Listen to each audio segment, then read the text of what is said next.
여러분 반갑습니다. 한국교회 통일 전문가들 앞에서 강의를 하려고 하니 떨리네요. 좀 잘 봐주시고, 또 발표 후에 바로 발제를 샅샅이 들추고 까발리고 하는 토론회가 있군요. 좀 살살 하시기 바랍니다. 그러면 안 되죠. 갈등이 생기니까. 그리고 참 감사한 것은 이런 모임이 이루어진 것을 저는 사실 기독교 통일학회를 세우고 한 12년 전부터 또 그런 한 20년 전부터 이런 쪽에 썼는데 오늘 모임을 상당히 특별하게 생각을 하게 됐습니다. 이 모임을 하기 위해서는 비전이 있는 분이고 리더십이 있어야 되고 또 덕망이 있어야 된다. 지력뿐만 아니라 덕망이 있어야 된다. 그리고 확실한 신앙이 있어야 된다. 그런 인물이 이런 일을 하고 계시구나. 누군지 말하지 않겠습니다. 그런 점에서 이 모임이 더욱 발전해서 거대하고 한국 교회와 한국을 움직이는, 통일 한국을 움직이는 그런 모임이 되기를 축복합니다. 저는 그 한국교회 남남 갈등에서 저도 그 갈등 속에 있는 한 사람입니다. 북한 인권을 강조하면 보수고 북한 돕기를 강조하면 진보다. 그래서 보수와 진보가 갈등한다. 이게 정말 갈등해야 할 주제인지는 모르겠어요. 근데 여기 심각하게 또 내 말에 대해서 이의를 걸 수 있는 갈등이 일어나는 분들이 있을 거예요. 그러니까 이번에 남북 정상회담 할 때 그런 인간들하고 만나냐 또 이제 그런 이야기를 하더라고요. 그 사람 중이고 나쁜 놈하고 만나가지고 사진 찍고 평화 체제를 구축하려고 하고 이런 식의 어떤 그런 추구를 하느냐. 그런데 저는 사실은 북한을 인권이 있는 국가로 그리고 세계 국제사회 정상 국가로 만들기 위해서는 이런 방법밖에 없다. 그렇지 않으면 북진 통일을 하는 밖에 없다. 그런데 그거를 강조한다면, 북진 통일을 강조한다면 크리스찬일까? 그런 생각을 하게 되는 것입니다. 제가 여러분을 갈등 구조로 몰아가고 있죠. 그 다음에 또 공산주의 주체 사상과 기독교의 갈등, 반공.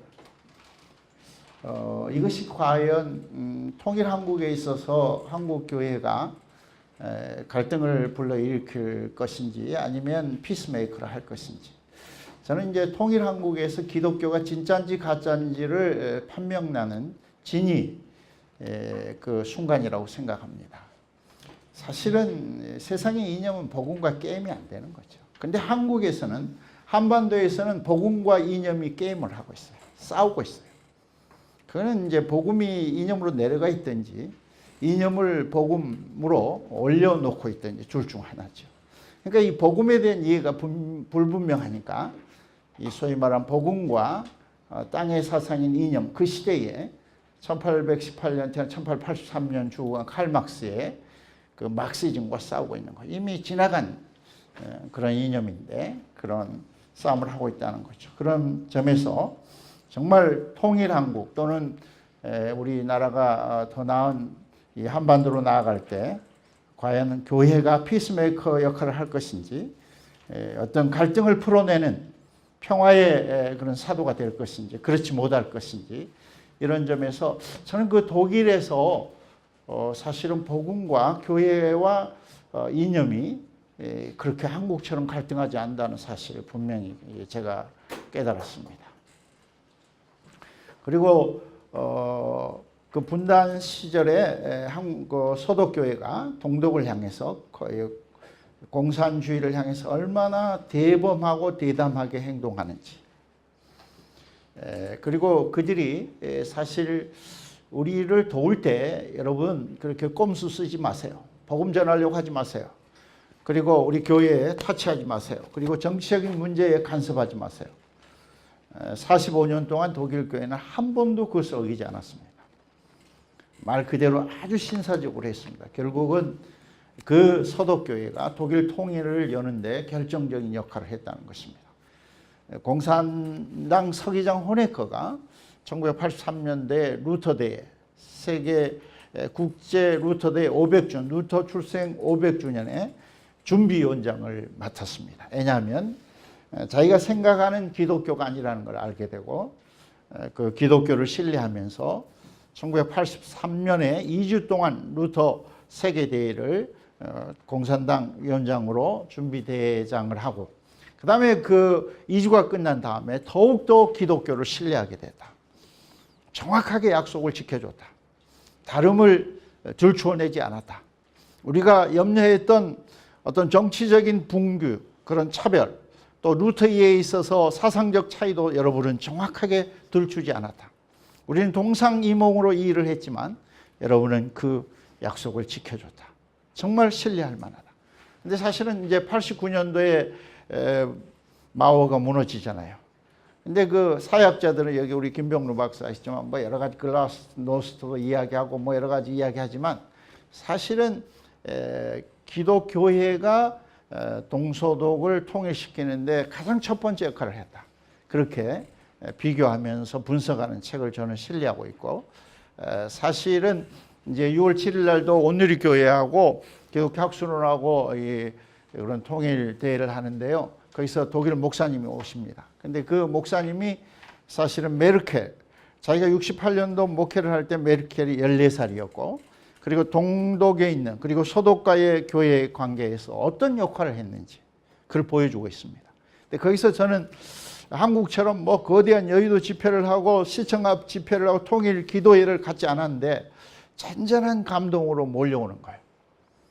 야, 이 소독교회, 독일 교회가 이런 일을 해서 통일이 됐구나.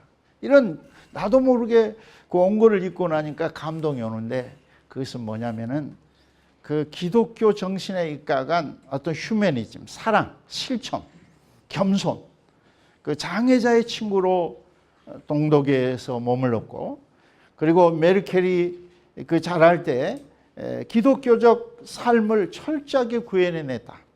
그렇기 때문에 그 교회가 굉장히 힘이 있었다.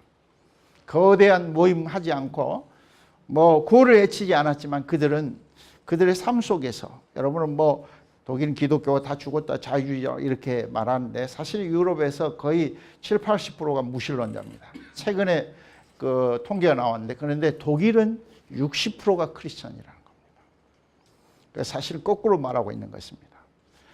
헐란도 70% 이상 무신론입니다. 그런데 내가 그 독일 교회가 왜 힘이 있느냐 보면 그 기도의 영성, 어떤 신비주의적 어떤 신앙의 어떤 우리의 말로 하면 성령의 내주에 대한 그런 갈망이 있다는 것입니다. 그래서 묵상과 기도와 그런 어떤 보이지 않는 곳에서의 신앙의 체험들을 강조하고 있다. 그런 생각을 하게 되었습니다. 제가 한국교회와 남남 갈등인데 제 시계에다가 23분 알람을 맞춰놨습니다. 그러니까 제 시계가 울리면 제가 끝날 것입니다. 강의가 뭐 끝나든 말든 상관없습니다. 인간은 갈등하는 존재다. 그 어느 시대 그 어떤 사회고 갈등하지 않은 때는 없었다. 갈등하는 몇 가지 이유를 생각할 수 있는데 자기 눈으로 자기의 안경으로 세상을 바라본다. 각자 자기 중심이죠. 의지로 자신의 목표를 달성하려고 한다. 자신의 목표, 자기의 길을 추구할. 인간은 함께 살아가는 사회적 존재이기 때문에 그 사회적 존재 가운데 인간이 부딪힌다는 겁니다. 인간은 자기 안에 모순과 불화를 가지고 있다.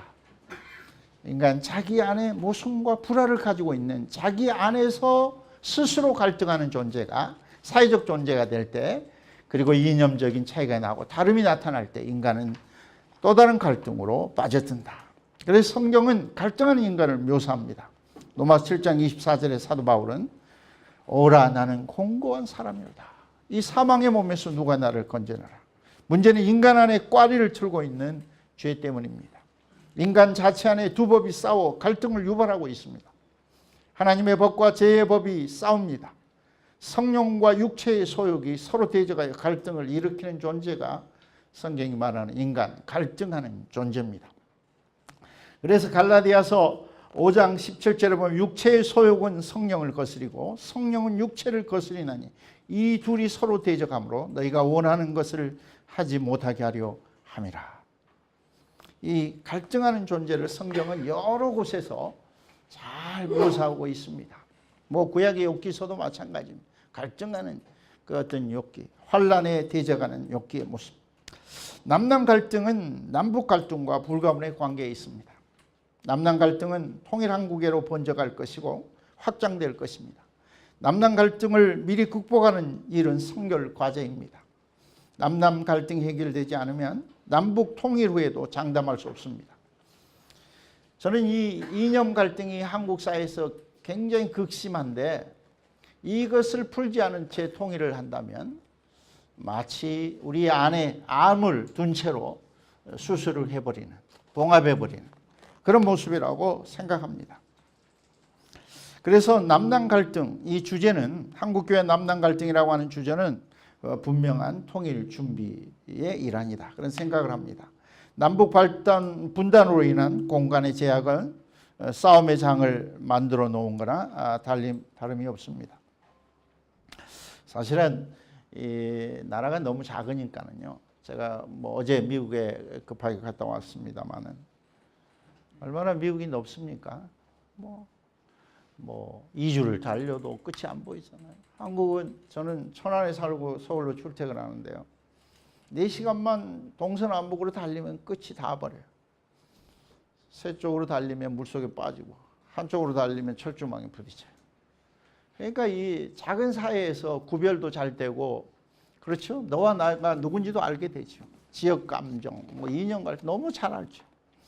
그러니까 격투기, 레슬링, 권투, 검투사도 싸움의 장을 만들어 놓고 작은 공간 안에 싸움을 붙이는 것입니다. 한반도도 이 작은 한반도가 분단으로 인해서 공간의 장소의 제약은 싸움하기 좋은 풍토를 만들어 놓은 거나 다름이 없습니다. 싸움하기 딱 좋습니다. 대상이 분명하고 싸우면 분명하게 싸울 수 있습니다. 도망갈 데가 없습니다. 그래서 이념적 갈등을 유시한 지역, 빈부, 세대, 노사 갈등, 더 나아가 문화 갈등도 조장하는 상황이라 할 것입니다. 또 이 갈등을 이용해서 덕을 보는 기득권 세력들이 있습니다. 그 대표적인 정치입니다. 그렇죠? 그 갈등은 분단을 가속화시켜 남북 분단뿐 아니라 여러 가지 갈등을 낳고 그 갈등을 심화시키며 세계로 확대해 갑니다. 남남 갈등을 알고 보면 남북 갈등, 북미 갈등, 아니 세계 갈등과 상관관계 속에 있습니다. 우리가 갈등하니까 사실은 동북아가 갈등하고 있고 미국과도 갈등하고 세계 국제사회를 갈등하는 세계로 만들어가고 있는 것입니다.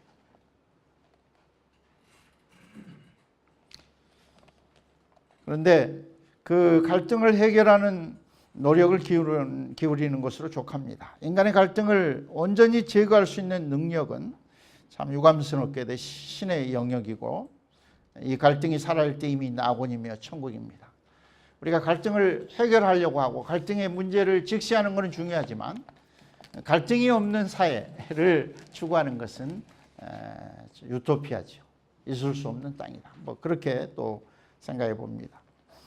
근데 이 오늘날 이 갈등의 문제를 생각할 때 저는 이 유물론적 인간 이해를 먼저 떠올리지 않을 수가 없습니다.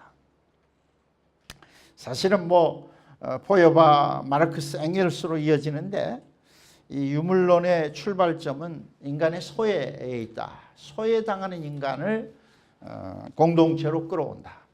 그 물질로부터의 소외, 평등으로부터의 어떤 불평등 이런 이야기들을 합니다.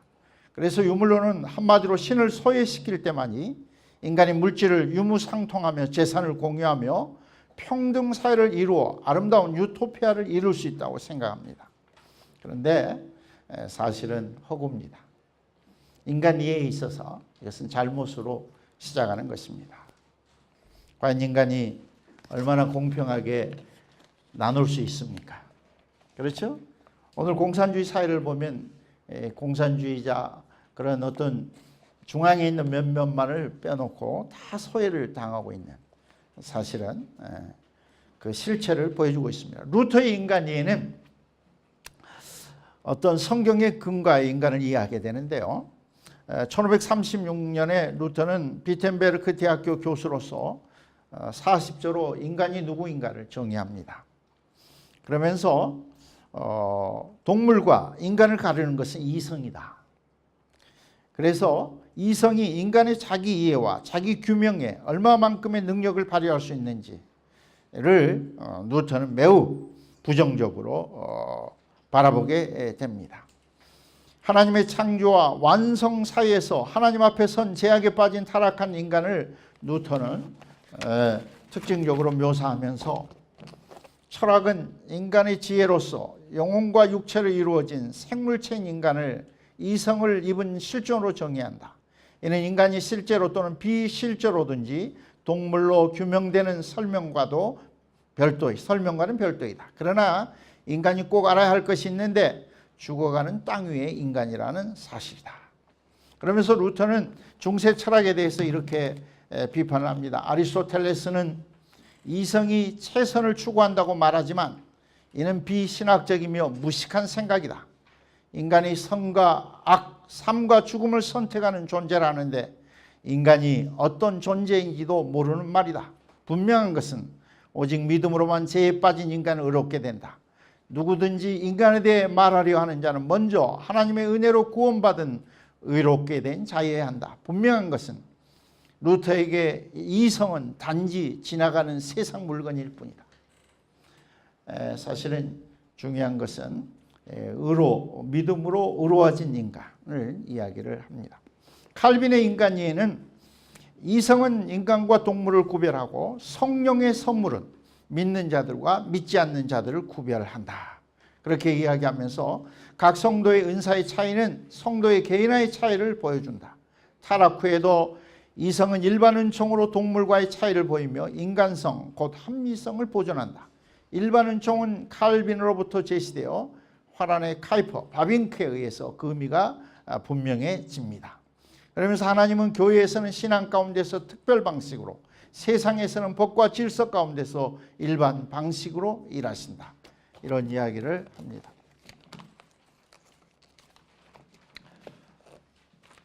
그러면서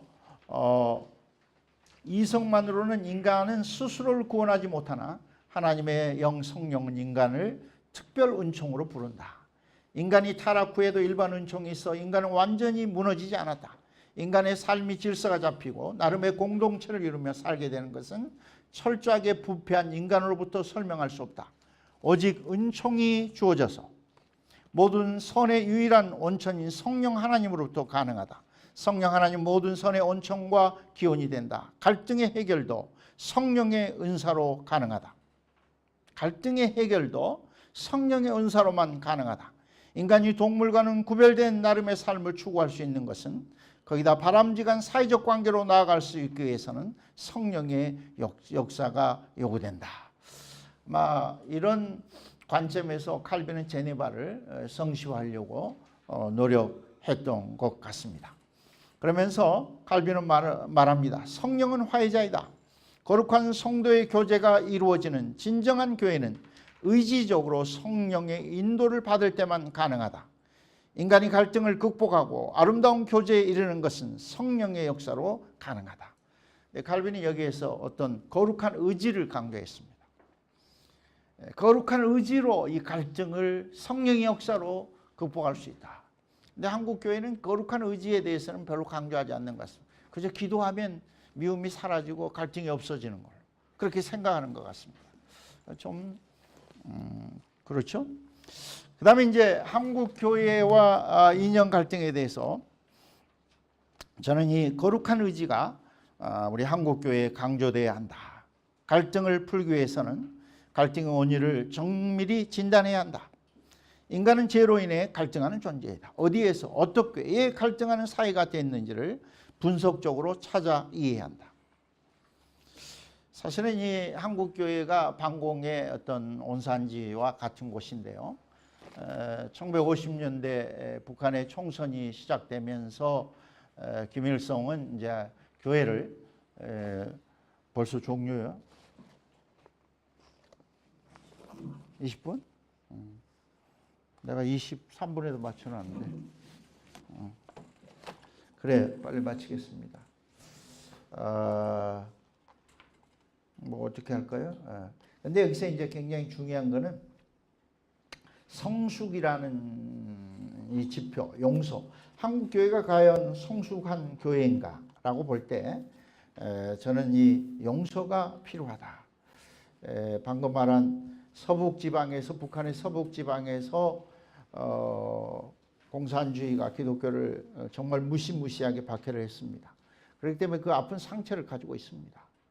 그거를 무시할 수 없습니다. 그런데 그 상처를 갖고는 이 문제를 해결할 수 없다는 것입니다. 아까 말한 복음은 이념과는 게임할 수 없다 하는 것입니다. 이념은 복음과 게임이 안 된다는 것입니다. 그런데 한국교회는 게임을 하고 있습니다. 그런 점에서 저는 복음이 말하는 십자가의 용서를 가지고 이 문제를 바라볼 수 있으면 좋겠다 하는 것입니다. 그래서 하버드대학교의 벨런트는 용서를 일컬어 사회를 긍정적으로 이끄는 기쁨에 유력하다.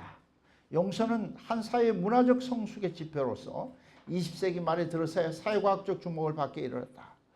근데 이게 이제 미국에 대한 이야기인데 그러니까 미국은 교회에서 이미 이루어지고 사회로 나아가는, 그런데 저는 이 교회에서, 한국 교회에서는 이것이 그 성숙의 지표로 이해를 해야 된다, 뭐 이런 생각을 하게 됩니다. 간단하게 마치도록 하겠습니다.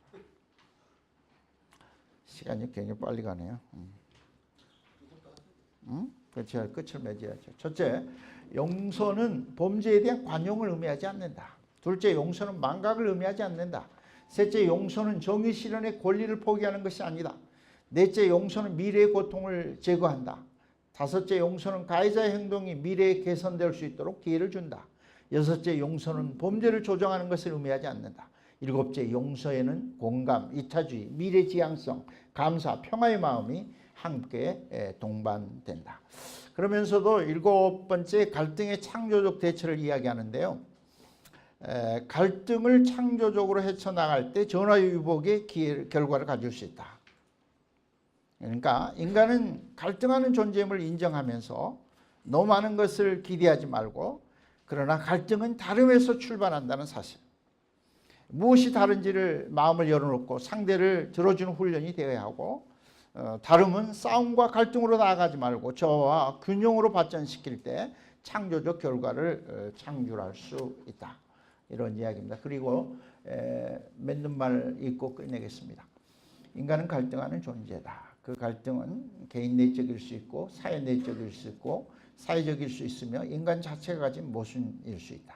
그러기에 진정한 갈등 해결은 인간이 근원적으로 변화되는 것이다. 십자가에서 용서받은 인간은 용서하는 존재여야 한다. 한국교회는 용서하는 존재여야 한다. 용서받은 인간은 서로 사랑하는 존재여야 한다. 이념도 복음으로 극복하는 사람들이 되어야 한다.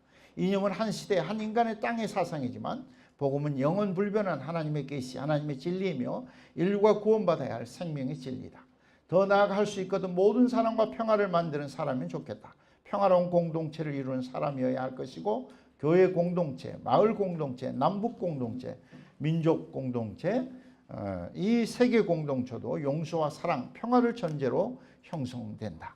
교회는 비대칭적 사랑을 이루는 공동체이다. 원수까지도 사랑할 수 있는, 그와 친구 되는 능력을 가지고 있다. 성령의 선물로만 이를 이룰 수 있다. 남북 통일로 갈등하는 한국 사회가 바른 길을 열 수 있는 유일한 기관은 한국교회다.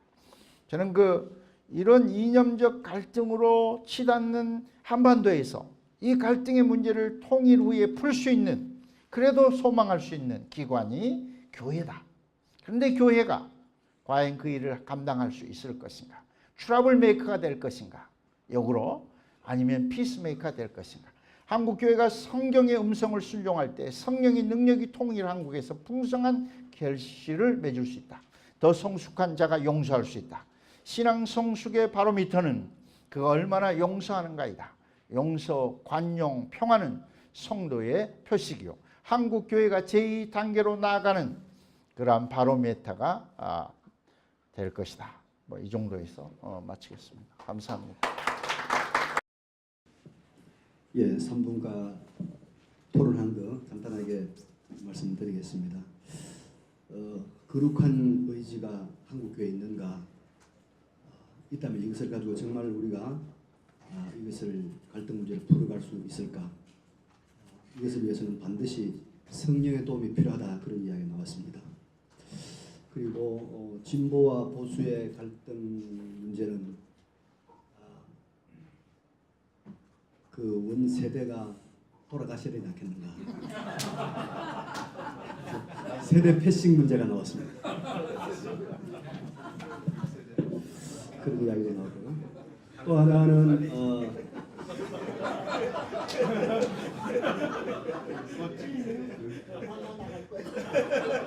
너무 서러워하지 마십시오. 그냥 한 사람 의견이었으니까.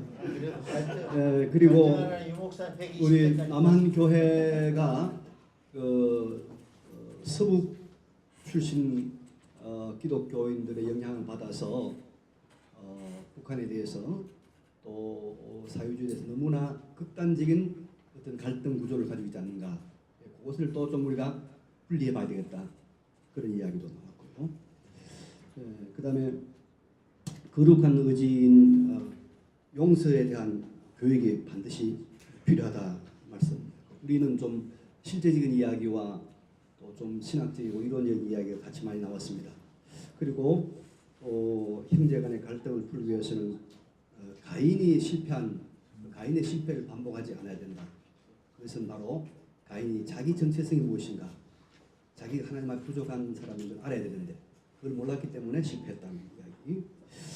그 다음에 이제 그 성삼위 하나님의 상호 내주의 그 깊은 신학을 우리 성도들이 이해하고 우리가 그 사상으로 좀 그 신앙으로 무장될 때 진정한 완벽한 용서가 이루지 않겠는가. 성부가 성자 안에 성자가 성령 안에 있듯이 너가 내 안에 내가 너 안에 있는 그 장신 이야기 나왔습니다. 그 다음에 신앙과 이념이 믹스되어 있다. 그래서 현재 우리의 신앙에서 이념을 분리해내는 작업이 필요하다.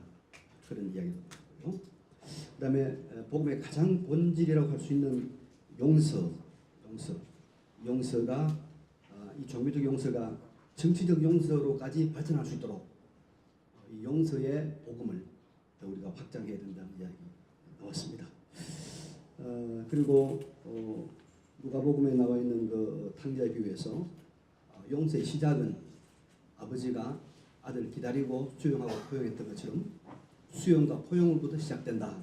그런 이야기도 나왔습니다.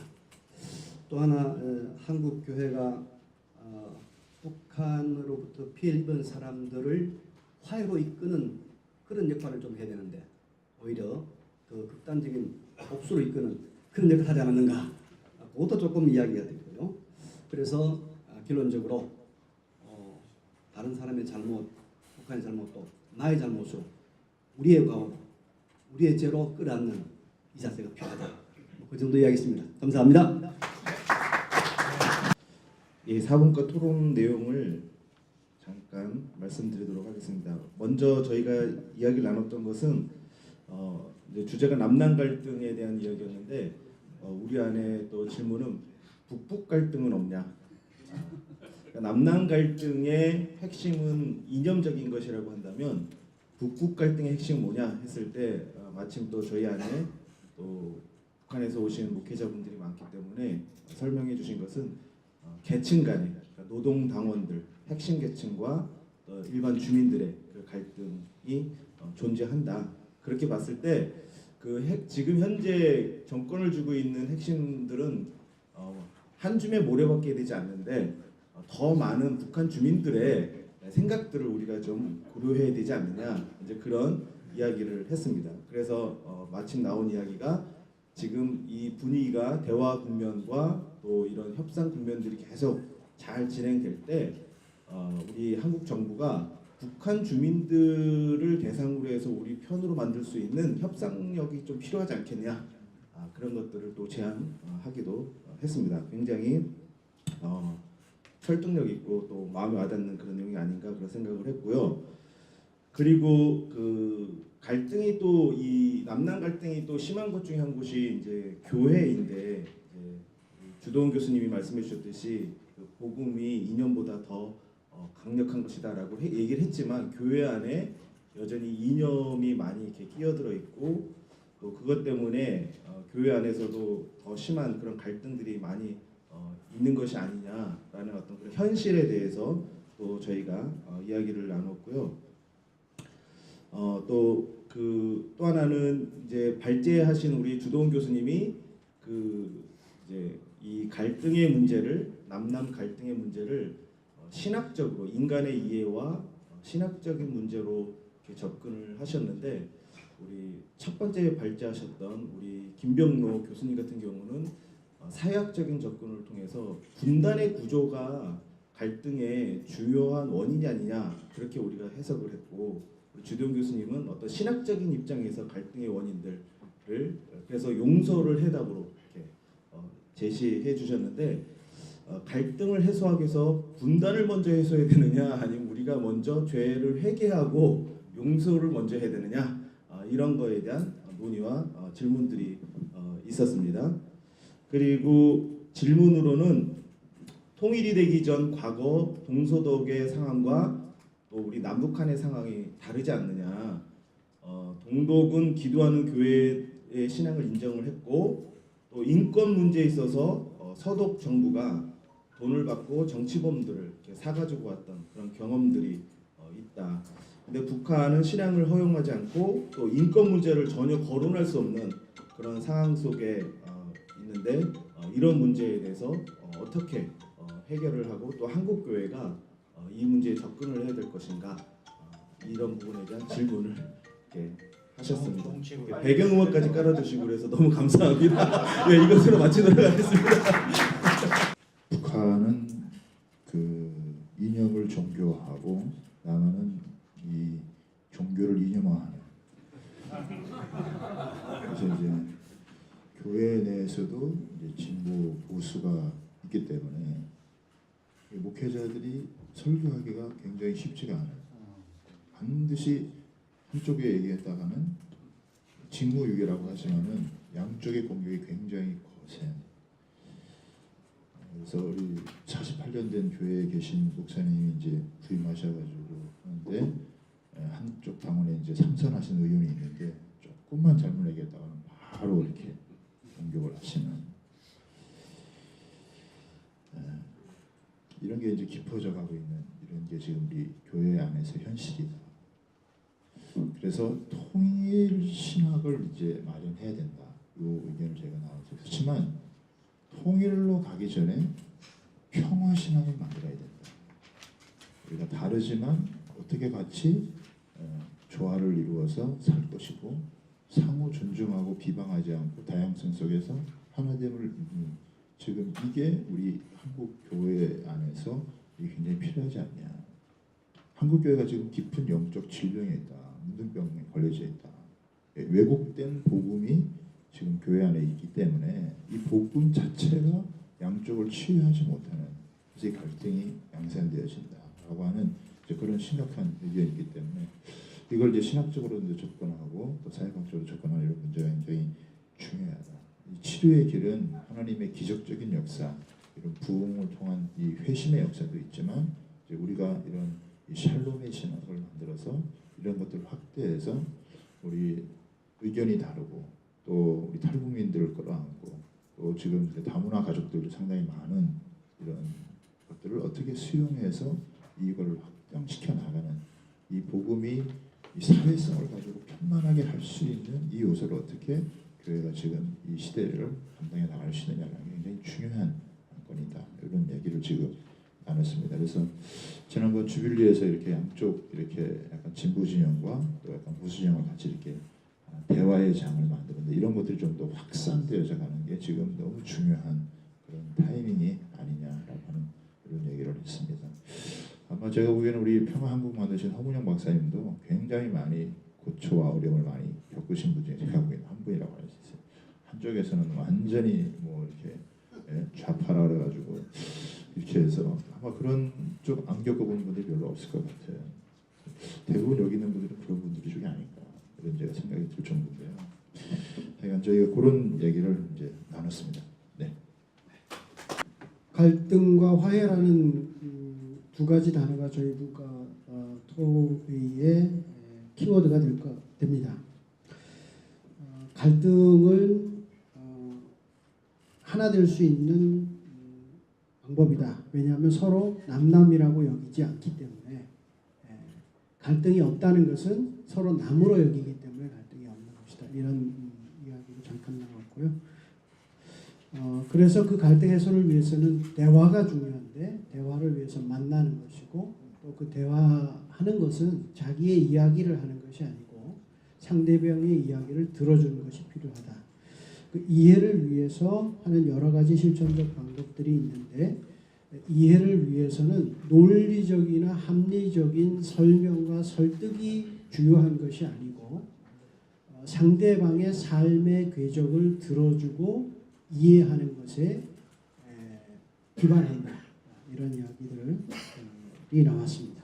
질문은 두 가지로 정리하겠습니다. 하나는 용서의 기준, 용서에 관한 질문이 연관 질문이 몇 가지 있습니다. 하나는 용서의 기준 7가지에 대하여 북한의 현 반응이 용서의 기준 발제에 있는 것과 부합하지 않는데 이럴 때에도 용서할 수 있라고 해야 되는가, 어떻게 대응해야 되는가라고 하는 부분, 또 혹은 용서라는 것을 이야기할 때 남이 북을 용서한다라는 것으로 이해를 많이 하고 있는데 혹은 북은 남을 용서할 것은 없는가라고 하는 관점에 대한 것. 또 하나는 용서에 관해서 용서한다고 했을 때에는 꼭 그 다음에 적극적인 행동을 뒤따르는 것을 말하는가. 다시 말해서 통일로 나아가야 하고 서로 이야기해야 되고 뭔가 같이 진행을 해야 되고 둘이 뭘 진행을 해야 용서가 됐다라고 보는 것인가. 아니면 그러한 적극적인 액션은 없더라도 용서했다라고 말할 수 있는가.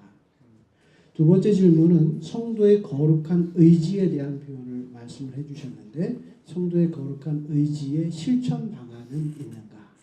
이상입니다. 아무튼 진지하게 부족한 발제를 다뤄주셔서 감사합니다. 저는 그 최근에 탕자 이야기를 읽게 되면서 사실 문제는 장자거든요. 자기가 어렵다고 생각하는 장자.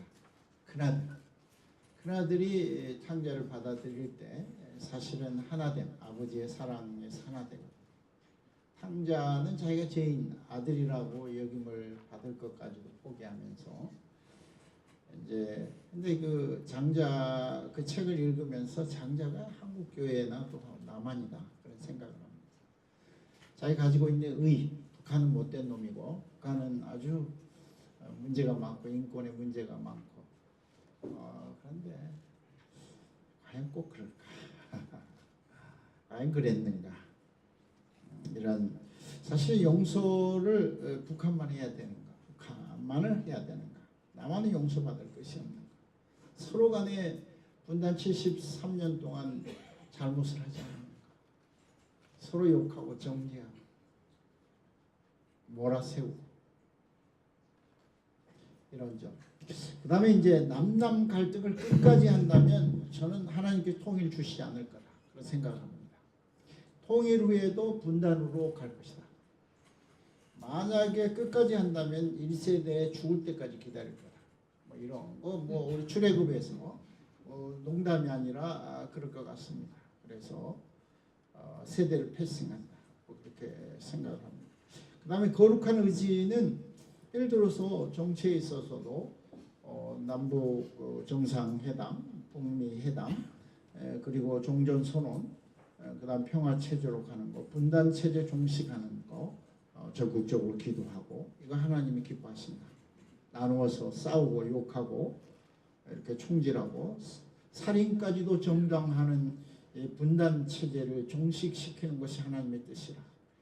모든 제약의 총체적 제약의 직결지가 분단에 있는데 죽여도 뭐 그렇잖아요. 반공 이름으로 원수 죽였다고 뭐 박수치고 할렐루야 하잖아요.